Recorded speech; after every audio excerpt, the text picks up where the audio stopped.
Hello दोस्तों, welcome to my channel. और इस वीडियो में हम देखेंगे शिवपुरी ज़िला। तो इस वीडियो में हम शिवपुरी ज़िले के संपूर्ण फैक्ट को कवर करेंगे। अगर आप एमपी का कोई सा भी एग्ज़ाम देते हैं, अगर उनमें आपका शिवपुरी ज़िले से कोई भी क्वेश्चन आता है तो वो इस वीडियो से बाहर नहीं जाएगा। तो चलिए स्टार्ट करते हैं इस वीडियो को। सबसे पहले बात की जाए तो जो शिवपुरी ज़िला है, इसका जो पहले नाम था, पुराना नाम था, वो था शिवपुरी और प्रेजेंट में इसका नाम है शिवपुरी। इसका जो गठन हुआ था वो हुआ था 1956 में। और इसमें कितनी तहसीलें आती हैं? तो इसमें आती हैं 8 तहसीलें। तो वो कौन कौन सी हैं? तो वो हैं शिवपुरी, कौलादश, नरवर, करेरा, पोहरी, पिछोर, खनियाधाना और बदरवास। ये 8 तहसीलें हैं जो आती हैं शिवपुरी ज़िले में। अब बात कर लेते हैं जो शिवपुरी ज़िला है, इसकी भौगोलिक स्थिति के बारे में। तो देखिए, मान के चलिए यहाँ पे हमारा जो शिवपुरी है बीच में है। इसके बाद अगर इसके जो उत्तरी साइड ज़िले देखे जाएँ तो वहाँ कौन कौन से ज़िले आते हैं? तो वहाँ आते हैं ग्वालियर और दतिया। और अगर दक्षिण में देखें तो दक्षिण में आता है आपका कौन सा ज़िला? गुना। और अगर बात की जाए कि जो शिवपुरी है और इसकी जो पूर्वी साइड कौन सा ज़िला आता है, तो यहाँ पे आता है झांसी, जो कि उत्तर प्रदेश राज्य का ज़िला है। अगर पश्चिमी साइड की बात की जाए तो यहाँ पर कोटा ज़िला इससे सीमा मिलती है। और देखिए, जो कोटा ज़िला है ये आता है राजस्थान में। तो क्वेश्चन यहाँ से भी बन सकता है कि जो शिवपुरी ज़िला है इसकी सीमा कितने राज्यों से मिलती है? तो वो 2 राज्यों से मिलती है, उत्तर प्रदेश और राजस्थान। इसके बाद जो शिवपुरी ज़िला है, यहाँ की जो ऋतुएं हैं उनके बारे में भी बात कर लेते हैं। तो देखिए, जो शिवपुरी ज़िला है यहाँ की जो जलवायु है वो है ठंडी एवं शुष्क जलवायु। तो जो शिवपुरी ज़िला है यहाँ की जो जलवायु वो किस प्रकार की है? तो वो है ठंडी एवं शुष्क जलवायु है यहाँ की। और दूसरा फैक्ट है कि सबसे ज़्यादा ठंडा ज़िला कौन सा है? तो वो है शिवपुरी। और यहाँ पर औसत वर्षा कितनी होती है? तो वो होती है 81 सेंटीमीटर। इसके बाद शिवपुरी की अगर मिट्टियों की बात की जाए तो यहाँ पर कछारी मिट्टी तथा जलोढ़ मिट्टी यहाँ पर मिलती हैं। अगर शिवपुरी की नदियों की बात की जाए तो यहाँ पर सिंध, कूनो, कुंवारी और बेतवा नदी यहाँ से गुजरती हैं।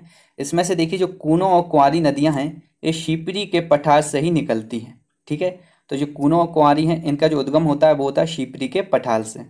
और जो कूनो नदी है यह चंबल नदी की सहायक नदी है। इसके बाद सिंध नदी की बात कर लेते हैं। तो इसका जो उद्गम होता है वो होता है विदिशा जिले के लटेरी तहसील के ग्राम गोपिलाई स्थित तालाब से इसका उद्गम होता है। और यह नदी अशोकनगर और गुना के बीच में बहती है।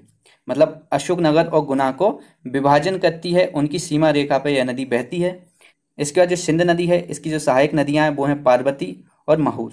ये चट्टानी किनारे होने के कारण यह नदी सिंचाई के लिए उपयुक्त नहीं है। इसके बाद यह चंबल नदी की सहायक नदी है। ये सब फैक्ट हैं सिंध नदी के।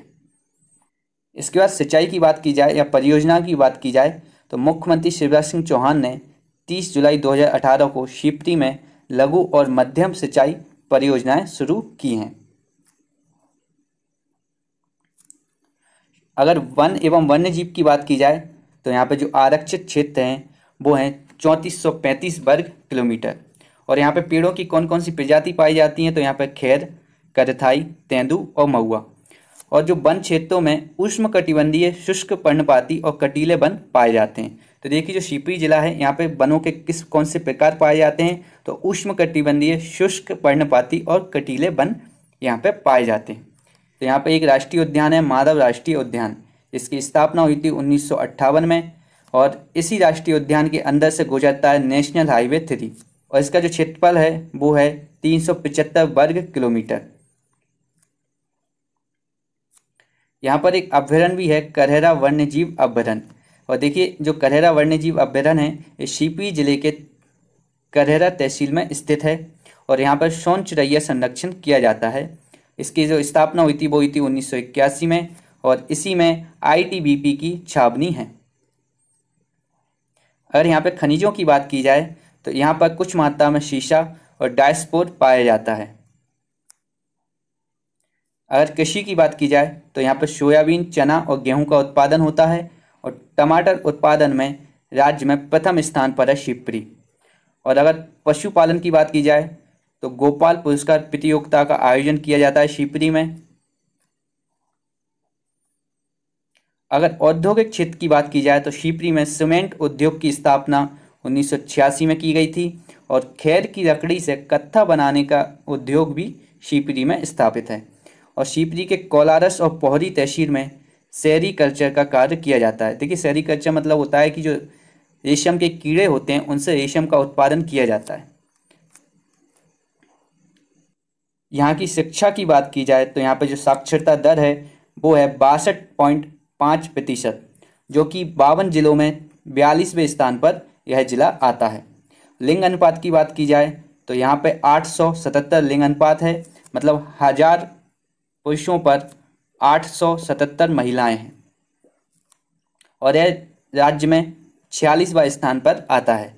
अगर जनजातीय परिदृश्य देखें तो यहाँ पर सहारिया जनजाति पाई जाती है। अगर यहाँ पर कोई संग्रहालय है तो यहाँ पे एक जिला संग्रहालय है जिसमें शहीदों की स्मृति चिन्ह तथा 13वीं सदी के मंदिरों की प्राचीन मूर्तियाँ रखी गई हैं। और यहाँ पे कौन कौन सी बोलियाँ बोली जाती हैं तो बुंदेली और सहरियाई। देखिए, जो सहरियाई है ये सहरिया जनजाति द्वारा बोली जाती है। इसके बाद यहाँ पर कुछ पर्यटन स्थल हैं वो भी देख लेते हैं। तो यहाँ पर है जॉर्ज कैसल भवन। और देखिए, जो जॉर्ज कैसल भवन है यह महाराजा जीवाजी राव सिंधिया द्वारा यह भवन का निर्माण करवाया गया था।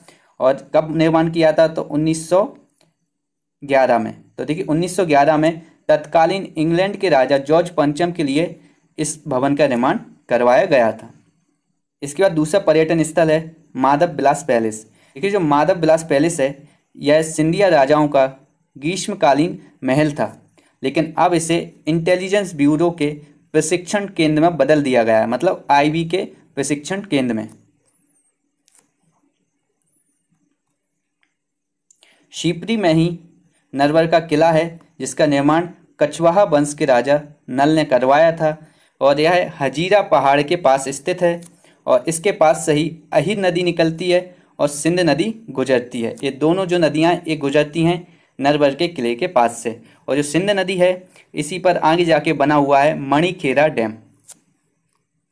और शिवपुरी में ही माधवराव सिंधिया की छत्तियाँ हैं जो कि सफ़ेद संगमरमर की बनी हुई हैं। और शिवपुरी में ही सुरवाहा गढ़ी है। इसका निर्माण सहस्त्रवर्धन के गुरु पुरंदर ने शिव मत की शिक्षा देने के लिए 9वीं 10वीं शताब्दी में कराया था। और इसके भीतर 3 हिंदू मंदिर हैं जो भगवान विष्णु को समर्पित किए गए हैं। इसके बाद यहाँ पर कुछ मेले भी लगते हैं। तो यहाँ पर एक मेला लगता है सिद्धेश्वर बाण गंगा मेला। तो देखिए, सिद्धेश्वर मंदिर है एक प्राचीन मंदिर है। यह भगवान शिव को समर्पित है। इसके पास में ही जादव सागर झील स्थित है। और बाण गंगा शिवपुरी का पुराना मंदिर है। यहाँ पर 52 कुंड हैं और यहीं पर यह मेला लगता है। और एक और मेला लगता है यहाँ पर पीर बुधान का मेला। इसके बाद कुछ अन्य फैक्ट हैं उनको भी देख लेते हैं। तो यहीं पे है मणिखेरा इको पर्यटन केंद्र, तात्या टोपे स्मारक, क्योंकि जो तात्या टोपे थे इनको शिवपुरी में ही फांसी दी गई थी। इसके बाद यहीं पे सुल्तानगढ़ जलप्रपात, भदैया कुंड, मोहन माता मंदिर, आतंकवाद विरोधी प्रशिक्षण स्कूल भी शिवपुरी में है। और शिवपुरी पहला पर्यटन शहर है। और यहाँ पे पावा जलप्रपात है और यहाँ पे भूरा खून जलप्रपात है। और यहाँ पर जो शिवपुरी जिला है ये कंप्लीट हो जाता है। अगर आपको मेरी वीडियो अच्छी लगी हो तो इसको लाइक कीजिए और ज़्यादा से ज़्यादा शेयर कीजिए। और अगर आप चाहते हैं कि मैं ऐसे और भी ज़िलों का डिटेल वाइज वीडियो बनाऊं तो कमेंट कीजिए। और अगर आप मेरे चैनल पर नए आए हैं तो चैनल को सब्सक्राइब कर लीजिए, बेल आइकन को दबा लीजिए, जिससे कि मेरे आने वाली वीडियो की नोटिफिकेशन आपको मिलती रहे।